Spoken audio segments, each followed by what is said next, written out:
Nakipag-ugnayan na ang Department of Foreign Affairs sa Chinese Embassy sa gitna ng kanilang pakikipagpalitan ng patutsada laban sa mga opisyal at mambabatas dito sa Pilipinas. Ang detalye sa report ni Patrick De Jesus. Ang Pangulo po, siya po ang nagsabi na hindi po niya isosurrender even an inch of our territory.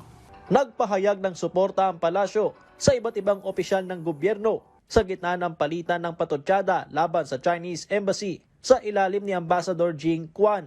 Bukod kasi kay Philippine Coast Guard spokesperson for the West Philippine Sea, Commodore J. Tariela, umalma na rin ang iba pang ahensya ng pamahalaan sa mga pahayag na inilalabas ng Chinese Embassy, partikular ang usapin sa West Philippine Sea.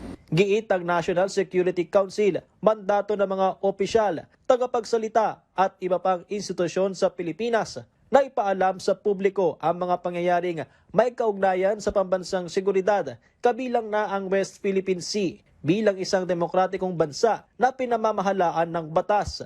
Dagdag ng NSC, hindi saklaw ng diplomatic engagement at paglabag sa Vienna Convention on Diplomatic Relations ang anumang paninindak at tangkang pagpapatahimik sa mga opisyal ng Pilipinas na ginagampanan ang kanilang tungkulin. Kinatigan ito ng Department of National Defense na nanindigang hindi magpapasindak sa sinumang opisyal ng China para tutulan ang anumang kasinungalingan at maling aksyon. Ano man po ang ginagawa ng ating mga ahensya upang ipaglaban ang interes ng ating bansa, yan po ang nais ng Pangulo at yan din po ang utos ng Pangulo. Ba't mananatili pa rin po na diplomasya ang kailangan para kung mayroon mang issues sa ibang bansa, maayos po. In a way na dapat may kasamang diplomansya.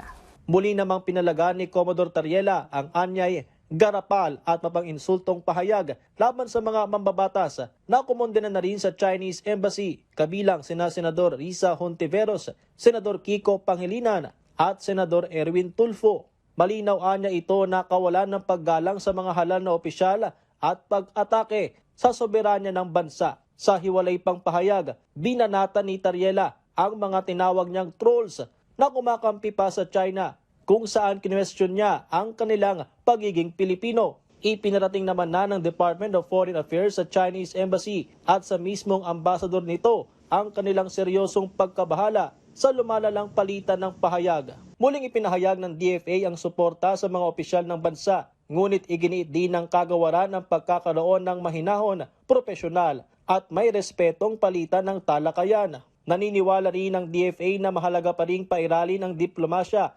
at paigtingin ng kooperasyon sa iba pang larangan, gaya ng pagtatatag ng formal na komunikasyon sa pagitan ng mga Coast Guard ng Pilipinas at China, pagtutulungan sa ocean meteorology, gayon din ang pagpapasigla sa trade and investment, agriculture cooperation at people-to-people interaction.